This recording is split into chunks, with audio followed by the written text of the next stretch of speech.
Salut YouTube, bienvenue sur cette nouvelle vidéo où je souhaitais faire une rapide présentation d'une société de cloud mining. Il s'agit d'Hflare. Hflare qui propose actuellement des contrats pour miner du Bitcoin. Parce qu'on sait qu'actuellement, ils sont en rupture de stock un peu partout. Alors qu'est-ce que le cloud mining? Rapidement, il s'agit en fait de sociétés qui disposent de matériel de minage, matériel assez spécifique du coup, et qui nous vendent une quote-part de puissance qui nous permet en fait de miner. Et cette puissance de calcul est vendue sous forme de contrats. Et donc habituellement on va trouver des contrats d'une année ou 2 ans qui sont plus ou moins intéressants. Alors c'est là où il faut entrer dans les calculs de rentabilité pour voir si c'est intéressant de passer par ce type de contrat de minage. Alors ici, ce qui va nous intéresser, c'est la société Hflare qui propose différents types de contrats de minage. Alors ici, on va s'intéresser aux contrats concernant le minage du Bitcoin, mais sachez qu'il propose également d'autres contrats pour miner de l'Ethereum, du Zcash, etc. Concernant les contrats pour le minage du Bitcoin, sont des contrats d'1 an. Donc vous avez la possibilité avec Hflare, ce qui est très intéressant en fait, de prendre des micro-contrats, donc des contrats avec des montants extrêmement faibles, jusqu'à des contrats qui peuvent aller jusqu'à 15 000 $ et même aucune limite. Et du coup, c'est très intéressant pour les petits budgets. Donc ici, je souhaitais vous présenter cette société pour vous permettre de rentrer dans le monde du cloud mining avec un budget assez faible. Ici, par exemple, j'ai commencé, moi, chez eux, avec un contrat de 300 $. On peut commencer avec moins, on peut commencer avec 50 $, 100 $, et on peut aller au-delà. L'idée était en fait de tester le système et de voir s'il était rentable en faisant différents calculs et en jouant sur différents paramètres qu'on va voir un peu plus tard. Alors, nous allons rentrer dans le détail sur la présentation du site et de l'interface. Concernant l'inscription au site, elle est très simple, très rapide. Vous pouvez, si vous le souhaitez, utiliser le lien que j'ai mis dans la description pour arriver directement sur la page d'inscription. Alors, il y a un lien de parrainage, vous n'êtes pas obligé de l'utiliser, bien sûr. Du coup, l'inscription est relativement simple. Il suffit de mettre son mail, un mot de passe, la date de naissance, et l'inscription est réalisée. Alors maintenant, concernant l'interface, relativement simple également, sur le dashboard, vous avez ici votre puissance de calcul qui apparaît. Donc bien sûr, lorsque vous serez inscrit, vous commencerez avec 0. Et du coup, cette puissance de calcul, on vous donne ici les revenus estimés sur cette base. Alors, il n'inclut pas les fees, donc les fameux frais qui sont pris par le site, qui sont assez faibles, mais du coup, on fera des calculs un peu plus tard ou dans une autre vidéo pour vous expliquer un petit peu ce qu'il en est. Vous avez également ici la configuration des pools sur lesquels vous souhaitez miner. Alors pareil, je vous donnerai un peu plus d'informations dans une deuxième vidéo concernant la sélection de ces pools, qui peut être relativement intéressante pour avoir plus ou moins de Bitcoin sur une journée de minage. Ça peut se modifier toutes les 24 heures. Très important, une fois que vous l'avez modifié, vous ne pouvez pas revenir dessus avant le lendemain. Et ici, un graphique qui est repris de ce graphique plus haut, qui vous donne donc les gains journaliers. Ici, vous avez la balance de votre compte. Et également ici, les boutons qui permettent ici de faire un retrait. Et le bouton qui permet de gérer la notion de réinvestissement de vos gains ou non. Alors j'en reparlerai également dans une autre vidéo pour voir si c'est intéressant de le faire ou pas.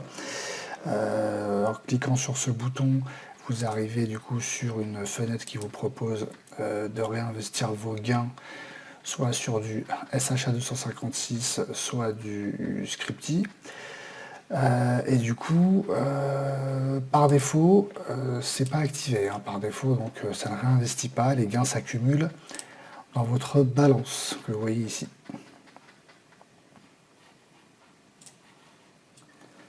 Alors maintenant, concernant la partie la plus importante, c'est-à-dire contracter la puissance de calcul pour une année, Vous avez ici un petit panier qui vous permet de voir la petite barre de défilement pour sélectionner la puissance voulue.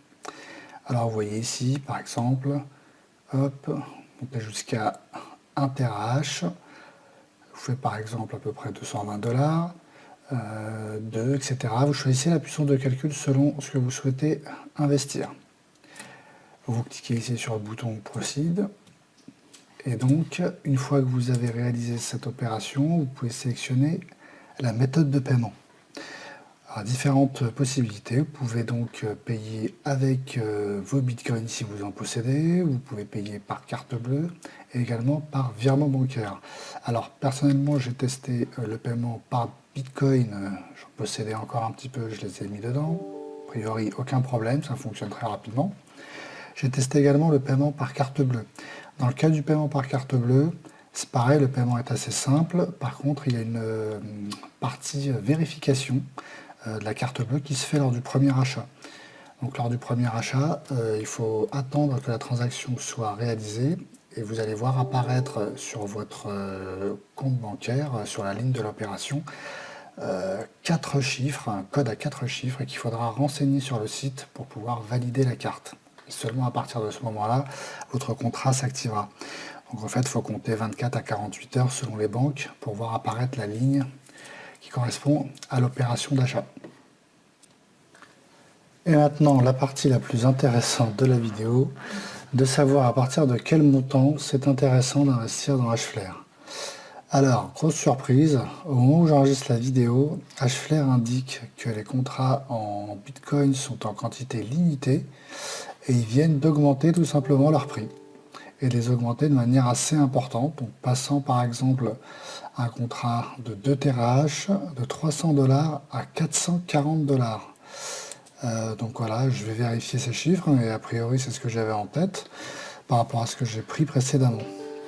Donc concernant le calcul de rentabilité, c'est simple, hein, vous allez sur un site de calcul comme par exemple CoinWars là, que j'utilise.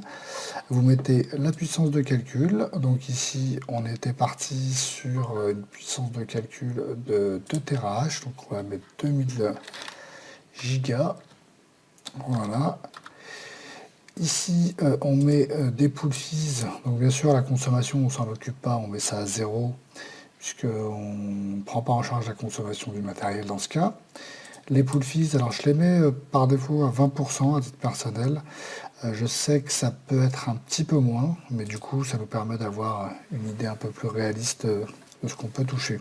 Alors ici, vous pouvez ajouter le hardware cost, c'est du coup le prix du contrat. Donc ici on va mettre 440 puisque les prix ont augmenté.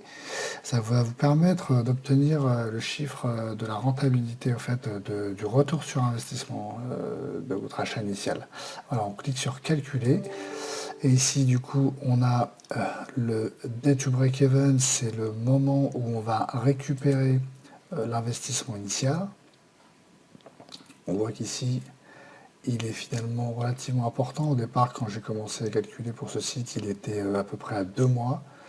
Là, on a dépassé les 2 mois et on passe à 3 mois, quasiment un peu plus de 3 mois.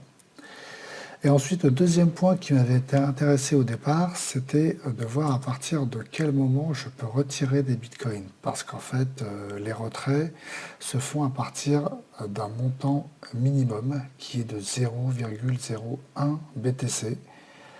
En ajoutant en plus quelques fees, il me semble que c'était à peu près 7000 satoshi de fees pour les retraits, si ça n'a pas changé entre temps. Alors ici on voit que pour un contrat de 2 TH à 440 $, on ne pourrait retirer nos premiers BTC au bout d'un mois, un petit peu plus d'un mois. On va compter un petit peu plus d'un mois pour dépasser les 0,01 BTC pour pouvoir les retirer. Parce qu'en fait, l'idée, c'était au départ de récupérer la mise de départ sous forme de BTC et éventuellement de réinvestir les gains suivants pour augmenter la puissance de calcul. Voilà un petit peu l'idée de départ. On verra par la suite comment on adapte tout ça. On va également surveiller les coûts et la disponibilité des contrats, parce qu'en fait, ils annoncent qu'ils sont un petit peu limites en termes de contrats BTC. Donc voilà, à surveiller lors d'une prochaine vidéo. Voilà, je vais arrêter la vidéo ici, elle est déjà suffisamment longue. Je pense que vous avez suffisamment d'informations de base pour pouvoir vous inscrire et regarder un petit peu à quoi ressemble le site et éventuellement faire un premier investissement.